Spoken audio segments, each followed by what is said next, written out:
Bonjour, et bienvenue sur Film Résumé. Aujourd'hui, je vais vous présenter un film de comédie dramatique intitulé Le diable s'habille en Prada. Spoiler à venir. Prenez soin de vous, et bon visionnage. Le film commence alors que des mannequins se rendent au travail en taxi. Andrea relit ses fiches. Elle enfile ses vieilles fringues et prend le métro jusqu'à l'immeuble d'Elias Clark. Elle y a rendez-vous pour un entretien d'embauche avec Emily Charlton, l'assistante de la rédactrice en chef du magazine Runway, Miranda Priestley. Elle doit l'aider à son poste. Andrea, elle, ne veut qu'écrire. La mode ne l'intéresse pas mais ce job pourra lui ouvrir les portes de magazines plus prestigieux. Elle arrive dans les bureaux et découvre une énergie folle. Miranda débarque, et tout le monde est hypocrite avec elle. On s'excuse même de croiser son chemin. Alors qu'Emily s'apprête à commencer l'entretien d'Andrea, Miranda décide de s'en charger elle-même. Elle fait remarquer à Andrea son mauvais style vestimentaire, mais finit par l'embaucher parce qu'elle promet de travailler dur. Bien que ses amis lui répètent que des millions de filles tueraient pour être à sa place, Andrea ne voit dans son nouveau job qu'un boulot utile à payer le loyer. Le lendemain, à 6h du matin, Emily la réveille au téléphone pour l'envoyer récupérer des cafés pour sa patronne.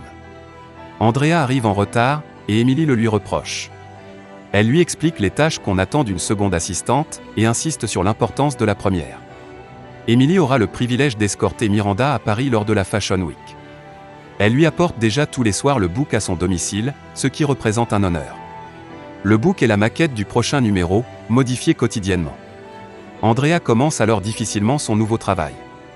Son mauvais style pousse un de ses collèges, Nigel, à lui fournir une paire de chaussures haute couture. Elle comprend qu'elle doit retenir les consignes de la rédactrice en chef rapidement et faire preuve de patience, car Miranda ne retient même pas son prénom. Elle s'appelle désormais également Emily. Emily l'aide à respecter les demandes de sa patronne car elle a peur elle aussi d'être renvoyée. À midi, Andrea espère pouvoir déjeuner à la cantine, mais Nigel lui fait comprendre qu'elle doit maigrir si elle souhaite conserver son poste. Elle n'aura finalement même pas le temps de manger, car Miranda a avancé une séance de travail. La séance coûte 300 000 $ de plus que prévu à la société. Dans une pièce remplie de portants, Miranda choisit absolument tout, bien qu'elle soit sensible aux objections de Nigel. Andrea s'amuse de constater à quel point l'une de ses collègues hésite devant deux ceintures qui sont quasiment identiques. Elle se fait reprendre par Miranda qui lui fait un cours sur l'industrie de la mode. De retour chez elle, vexée, Andrea raconte la scène à Nat, son petit ami. Elle trouve le milieu dans lequel elle travaille très superficiel. Mais finalement, elle se résigne à perdre quelques kilos. Jour après jour, Miranda la fait travailler et balance son sac et son manteau sur le bureau. Un vendredi soir, le père d'Andrea vient la voir. Mais Miranda la téléphone en plein dîner. Elle lui demande un billet d'avion de Miami pour assister au récital de ses filles le lendemain à New York. Mais un ouragan ravage en ce moment la Floride. En panique, Andrea oublie son père et cherche un vol, sans succès. Miranda rentre à New York trop tard et lui fait des remontrances. Elle pensait qu'Andrea était plus intelligente, plus performante que les gamines embauchées auparavant à son poste. Andrea court pleurer auprès de Nigel. Mais il lui reproche de pleurnicher au lieu de se dévouer à son travail et au magazine. Il lui recommande de se reprendre. Il passe dans une réserve de vêtements désignée par les plus grands couturiers de la planète et il la relook complètement. Emily, qui critiquait son assistante, est choquée alors qu'elle voit Andrea revenir transformée. Dans la rue, Nat faillit même ne pas la reconnaître. À partir de ce jour, elle décide de s'habiller, se coiffer, se maquiller, et de se fondre dans le monde de la mode. Et Miranda approuve son changement. Elle interrompt sa soirée entre amis pour l'envoyer chez James Holt y récupérer des croquis. Andrea y rencontre Christian Thompson, un grand journaliste. Elle lui dit qu'elle écrit et il lui demande alors de lui envoyer certains de ses articles pour les lire. Le lendemain se tient la présentation de la collection James Holt en avant-première, dans les locaux de Runway. Andrea se montre si efficace que Miranda l'appelle par son prénom et la charge du book à la place d'Emily. Et après le travail, la jeune femme l'amène chez Miranda. Elle arrive à l'appartement mais ne voit pas où déposer le book. Les filles de Miranda lui tendent un piège et l'emmènent tout droit vers leur mère, et Andrea la voit se disputer avec son mari, ce qui met Miranda très en colère. Le lendemain, Miranda est toujours fâchée. Elle réclame à Andrea le prochain Harry Potter, alors qu'il n'a jamais encore été publié. Elle lui fait comprendre également qu'il est inutile de revenir au bureau si elle ne se le procure pas. Andrea parcourt toute la ville pour y arriver. Elle appelle Christian à l'aide, et téléphone à Nat pour lui dire que c'est la fin de sa carrière. Mais Christian l'a recontacté, il trouvait le livre. Andrea est soulagée. Elle rapporte un exemplaire à Miranda et fournit un à chacune de ses filles. Elle s'empresse, le soir venu, de faire leurs devoirs. Nat se met en colère en l'observant. Il ne comprend pas qu'elle se donne autant pour une patronne aussi détestable. Plus tard, occupée par son travail, Andrea oublie son anniversaire. Elle part aider Miranda et Emily sur un gala de bienfaisance. Parmi les invités, elle y reconnaît Jacqueline Follet de Runway France. C'est la rivale de Miranda, qui arrive accompagnée du PDG d'Elias Clark. Elle retrouve également Christian, qui part à Paris.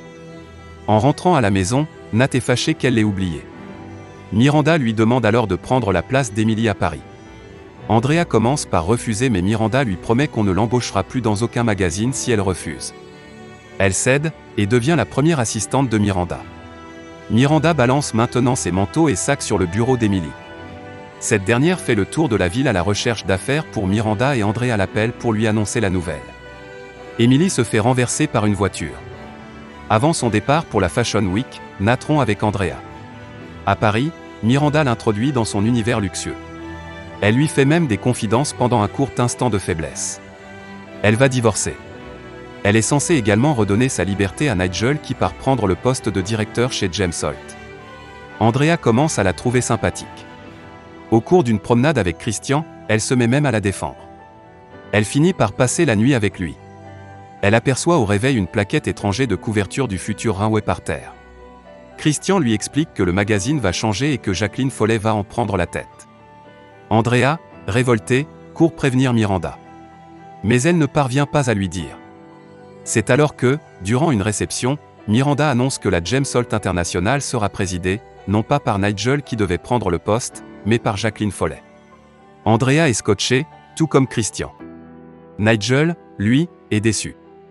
Dans la Mercedes les ramenant à l'hôtel, Miranda lui raconte tout son plan pour garder sa place. Elle possède une liste de fidèles créateurs qu'elle a découverts. Le PDG d'Elias Clark ne veut pas les perdre et préfère ne pas se passer d'elle. Miranda lui dit qu'elle apprécie à quel point Andrea lui ressemble. Andrea proteste, mais Miranda lui remarque qu'elle a sacrifié Emily pour sa carrière. Au moment de sortir de la voiture, Andrea s'en va. Elle jette son téléphone dans le bassin le plus proche. De retour à New York, elle s'excuse auprès de Nat qui part travailler à Boston. Il lui propose de la rejoindre mais Andrea postule au New York Mirror. Sa candidature est soutenue par Miranda. Andrea appelle Emily pour lui offrir ses vêtements de Paris. Le film se termine alors qu'on voit Andrea passer près de Runway et apercevoir Miranda. Assurez-vous de vous abonner pour pouvoir regarder plus de résumés de films comme celui-ci. Merci d'avoir regardé.